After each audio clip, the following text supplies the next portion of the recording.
अगर स्वर्ग और नरक में हम पुण्य और पाप के फल भोगते हैं तो हम धरती पर कौन से पापों और पुण्यों का प्रारब्ध भोगते हैं? जब सजा होती है तो जुर्माना भी होता है कि नहीं होता? कि 10 साल की सजा और 1 लाख रुपया जुर्माना। ऐसे ही शेष बचे हुए कर्मों को जो जुर्माना रूप होते हैं वो यहाँ मृत्यु लोक में भोगना पड़ता है। बकाया पूर्ण हिसाब किताब तो नरक और स्वर्ग में होता है। और बचे हुए पाप जो पुण्य और पाप होते हैं उनसे मिश्रित मानव देह बनता है।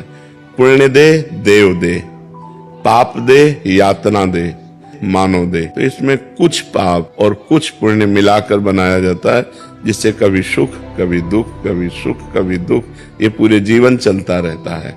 लेकिन देवलोक में दुख नाम की चीज नहीं है, नरक में सुख नाम की चीज नहीं है। यहाँ सुख और दुख दोनों है।